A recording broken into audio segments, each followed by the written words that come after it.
ಸತ್ತೈರವರೆಗೂ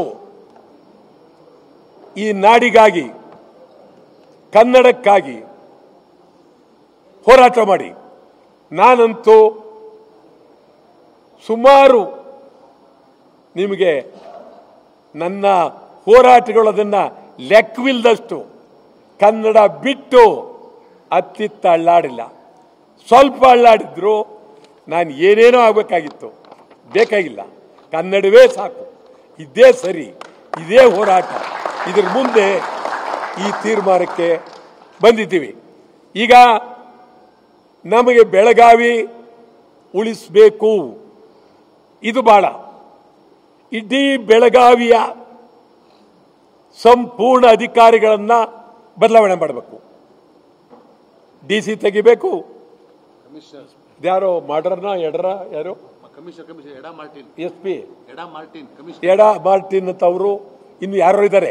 ಪಾಪ ವೈಯಕ್ತಿಕವಾಗಿ ನನಗೇನಿಲ್ಲ, ಅವ್ರ ಕೈಲಿ ಆಗೋದಿಲ್ಲ. ಭದ್ರವಾಗಿ ಬೆಳಗಾವಿ ಆಡಳಿತ ಸಂಪೂರ್ಣ ಬದಲಾವಣೆ ಆಗಬೇಕು. ಭದ್ರವಾಗಿರುವ ಕನ್ನಡ ಅಧಿಕಾರಿಗಳನ್ನ ಹಾಕ್ಬೇಕಲ್ಲಿ. ಮಾತೆತ್ತಿದ್ರೆ ಕನ್ನಡಕ್ಕೆ ವಿರುದ್ಧ ಮಾತಾಡಿದ್ರೆ ಅವರಿಗೆ ಬುದ್ಧಿ ಕಲಿಸಬೇಕು ಅಂತ ಅಧಿಕಾರಿ ಬೇಕು. ಜಿಲ್ಲಾಧಿಕಾರಿಗಳಿಗೆ ಯಾರು ಅಧಿಕಾರ ಕೊಟ್ಟಿದ್ದು ಮರಾಠಿ ಭಾಷೆ? ಅಲ್ಲಿ ಅಧಿಕಾರಿಗಳು ನಿಮ್ಗೆ ಹೇಳ್ತೀರಿ ಗೋವಿಂದ್ ಅವರೇ, ನಮ್ಮ ಸರ್ಕಾರಕ್ಕೂ ಅಯ್ಯೋ ಇವೆಲ್ಲ ಮಾತಾಡಬಾರ್ದು.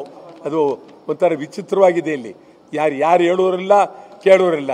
ನಮ್ಮ ಹೋಮ್ ಮಿನಿಸ್ಟ್ರು, ನಮ್ಮ ಸ್ನೇಹಿತರೆ ಪಾಪ ಅವ್ರು ಮಾತಾಡೋದು ನೋಡಿದ್ರೆ ಅವ್ರ ಮನೇಲಿ ಕಳ್ತನ ಆದ್ರೂ ಅವರು ಇದು ಮಾಡಕ್ ಹೋಗಲ್ಲ.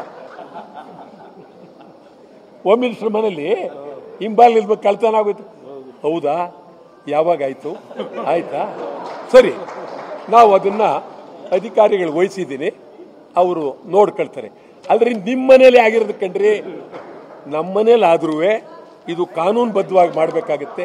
ಹೇಳ ಒಂದು ನಿಮಿಷ, ಕಾನೂನು ಬದ್ಧವಾಗಿ ಮಾಡಿ ಇದು ಹೇಳದೇ ಇದ್ರೆ ಇವ್ರು ಬೈದೇ ಇದ್ರೆ ಹಂಗೆ ಇವ್ರನ್ನ ಕಾನೂನು ಬದ್ಧವಾಗಿ ಮಾಡ್ತಾರೆ.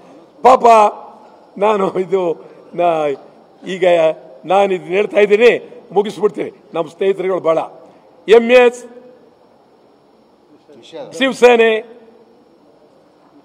ಇಲ್ಲಿ ಶಿವಸೇನೆ ಗಡಿಪಾರು ಮಾಡಬೇಕು, MS ನಿಷೇಧ ಮಾಡಬೇಕು.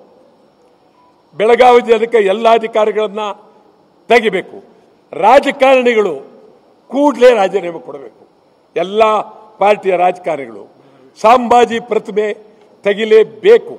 ಕಂಡಕ್ಟರ್ ಮೇಲೆ ಹಲ್ಲೆ ತೀವ್ರ ಖಂಡನೆ. ಈ ಬಗ್ಗೆ ಭಾರಿ ಉನ್ನತ ಮಟ್ಟದ ತನಿಖೆ